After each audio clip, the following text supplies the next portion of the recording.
Por favor, me dê um pouco de pão, estou morrendo de fome, implorou a idosa.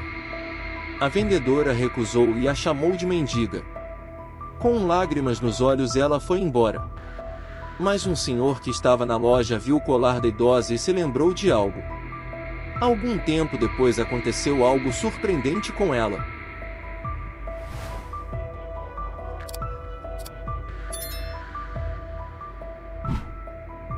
Não havia muitos clientes no estande de doces naquela manhã. Provavelmente, era o começo da semana de trabalho, e a maioria dos moradores da cidade estava indo trabalhar após um fim de semana agradável. A vendedora observava as pessoas com um olhar distraído, saboreando seu café preguiçosamente. Nesse momento, uma senhora idosa, por volta dos 70 anos, se aproximou do estande e começou a contar suas moedas. A vendedora fez uma careta, mas se absteve de comentar. Ao longo dos anos de trabalho, ela se acostumou com essas situações e preferia não dar muita atenção a elas. Agora ela vai ficar remexendo na bolsa por anos e depois vai dizer que não tem dinheiro suficiente. Que previsível! Por que eles nunca podem fazer algo diferente? Pensou a vendedora, ficando irritada. Nesse momento, a idosa se aproximou da janela do estande e disse: "Querida, posso pegar um pouco de pão fiado? Eu te pago amanhã." A vendedora olhou de maneira zombeteira para a cliente idosa e disse: "Tem tantos mendigos por aqui, todos vocês querendo algo de mim. E quem vai me dar algo de graça? Você tem muita cara de pau." Lágrimas brotaram nos olhos da senhora idosa, e seus lábios começaram a tremer traiçoeiramente. Será que eu pareço mesmo uma mendiga? Só preciso de um pedacinho de pão. Não como há 3 dias. E como isso é problema meu? Pare de pedir esmolas nas ruas e arrume um emprego como o resto de nós, retrucou a vendedora, soando irritada. Francamente, a vendedora não estava aberta para uma conversa. Nesse momento, um homem alto apareceu atrás da senhora idosa. A vendedora imediatamente reconheceu o cliente rico e acenou para ele, educadamente. Ela sabia que o empresário compraria um pão branco e um saco de pãezinhos de canela e passas frescos. A vendedora olhou para a senhora idosa com desdém e disse: "Bem, quanto tempo mais vou ter que esperar? Sem dinheiro, sem pão. Você deveria ter percebido isso até agora. E pare de atrapalhar a fila."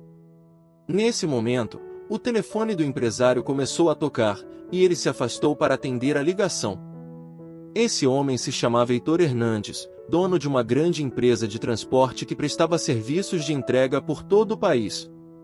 Falando com um de seus gerentes sobre um pedido, ele não pôde deixar de olhar para a senhora idosa diante dele. Sua aparência era comum, um vestido simples sem forma ou cor, uma bolsa desgastada sobre o ombro e sapatos antiquados com um pequeno salto. Mas o olhar de Heitor parou no broche que a senhora idosa usava no vestido. Ele definitivamente já o tinha visto antes, mas não conseguia lembrar onde ou quando, especialmente porque a voz monótona do gerente vindo do alto-falante de seu telefone não o deixava se concentrar. Enquanto isso, a vendedora tinha dispensado a senhora idosa e estava observando Heitor com um olhar respeitoso, esperando ele terminar a ligação. Finalmente, Heitor desligou o telefone, virou-se para a vendedora e fez seu pedido: "Bom dia, senhora. Gostaria de pedir um pão fresco e um saco de pãezinhos de canela, por favor." A vendedora imediatamente escolheu o pão mais bonito e entregou para Heitor, junto com os deliciosos pãezinhos. "Obrigado, senhora." "Tenha um bom dia", respondeu o empresário, pagou por sua compra e dirigiu-se ao seu carro.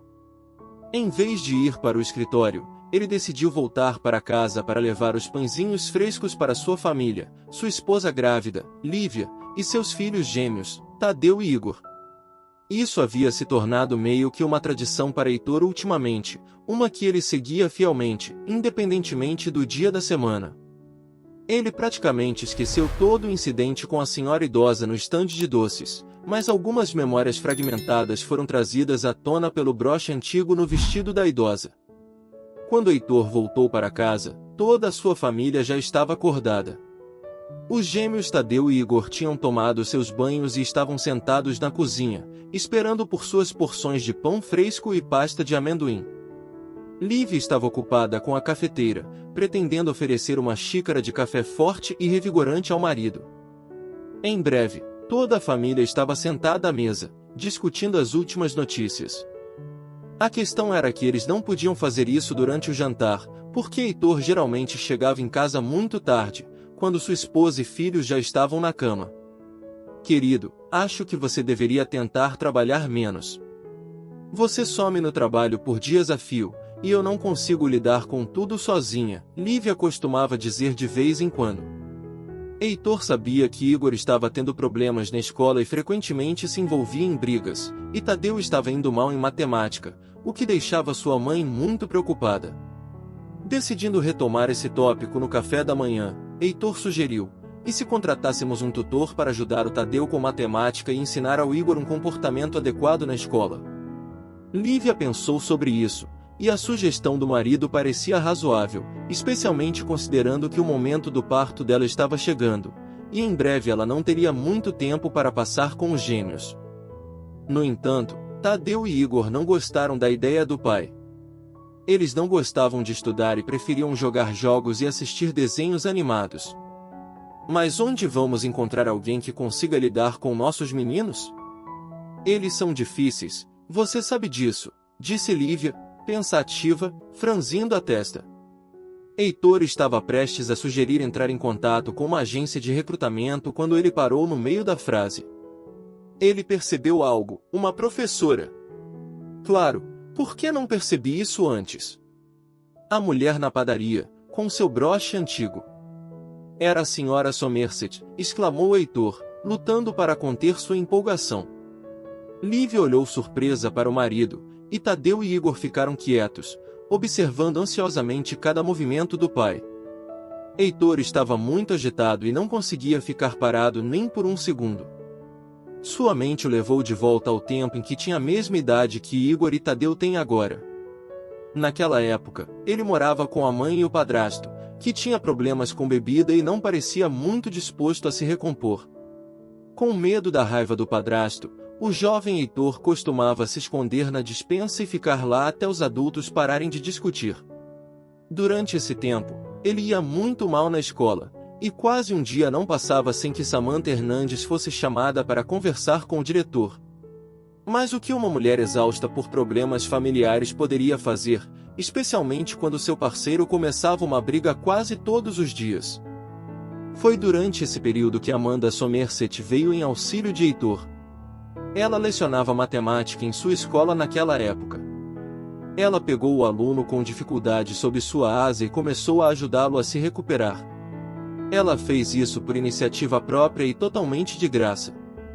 Amanda não tinha filhos, então cuidava de Heitor como se fosse seu próprio filho. Com o tempo, graças à ajuda dedicada da professora, Heitor se tornou um dos melhores alunos de sua turma. Quando adolescente, ao visitar sua professora favorita, ele notava um broche antigo sobre a mesa de cabeceira dela. Quando perguntava sobre a origem, a senhora Somerset respondia: "É da minha falecida avó." Dizem que passou de geração em geração, quase desde a época de Franklin. Embora eu acredite que seja apenas uma lenda da família, sem valor histórico real, contava a professora, sem nunca parar de admirar a beleza do broche. E agora ele o via novamente. Claro, ele não reconheceu de imediato a senhora Somerset, pois muito tempo havia se passado desde que se viram pela última vez, na formatura dele. A vida nunca foi gentil com a talentosa professora, e agora ainda menos, à medida que sua idade avançada começava a cobrar seu preço. Tudo isso passou diante dos olhos de Heitor em apenas alguns minutos. Quando o empresário finalmente recuperou a compostura, ele disse: "Acho que conheço uma boa professora, o nome dela é Amanda Somerset." Lívia suspirou aliviada, pois por um momento achou que o marido estava tendo uma enxaqueca. Felizmente, esse não era o caso. Francamente, Heitor estava se sentindo culpado por não ter reconhecido a senhora Somerset imediatamente, confundindo a idosa com uma mendiga. Levou cerca de 3 dias para Heitor localizar a professora de seu passado. Descobriu que, 3 anos atrás, a casa da senhora Somerset havia queimado quase completamente devido a um raio. Desde então, a solitária senhora idosa vinha vivendo nas ruas, tentando sobreviver como podia. Ela recebia uma pensão, mas seu valor era tão escasso que mal durava até o próximo pagamento. Quando a senhora Somerset reconheceu Heitor como seu ex-aluno, não conseguiu segurar as lágrimas. Infelizmente, não havia ninguém para ajudá-la. A idosa não tinha parentes. Alguns haviam falecido, enquanto outros moravam do outro lado do país, completamente alheios à sua existência. Quando Heitor ofereceu à senhora Somerset morar com sua família, ela ficou visivelmente surpresa. Mas quando soube que ensinaria matemática aos filhos de Heitor, ela não pôde deixar de sorrir. Assim, Amanda Somerset tornou-se membro da família de seu antigo aluno. Apesar de sua avançada idade, ela conseguiu ter um impacto significativo no nível de conhecimento de Tadeu. Quanto a Igor, a gentil senhora preparou um programa educacional especial com o objetivo de incutir valores morais e comportamento adequado no menino. Quando Lívia deu à luz a linda bebê Sara, a idosa não conseguiu conter suas lágrimas. Cerca de 1 mês depois, Igor e Tadeu começaram a chamar a senhora Somerset de avó, o que deixou tanto Heitor quanto a idosa muito felizes. Ao olhar para o rosto feliz de sua antiga professora, o empresário estava confiante de que havia tomado a decisão certa. Não é segredo que o bumerangue da bondade inevitavelmente retorna para quem o lançou, não importa quanto tempo tenha se passado, seja 1 ano, 1 década ou algumas décadas. Essa história ilustra como gestos simples de bondade e reconhecimento podem transformar vidas. Mostra como preconceitos e julgamentos precipitados podem nos cegar para a verdadeira essência das pessoas. A jornada de Heitor, de confundir sua antiga professora com uma mendiga até descobrir sua real situação, ressalta a importância de olhar além das aparências e oferecer apoio quando menos se espera. Demonstra que, mesmo em meio às rotinas agitadas da vida, um ato de generosidade pode criar laços poderosos e resgatar dignidade e propósito para aqueles que se sentem esquecidos pela sociedade. O que você achou dessa história? Deixe sua opinião. Curta, se inscreva no canal e ative o sininho das notificações.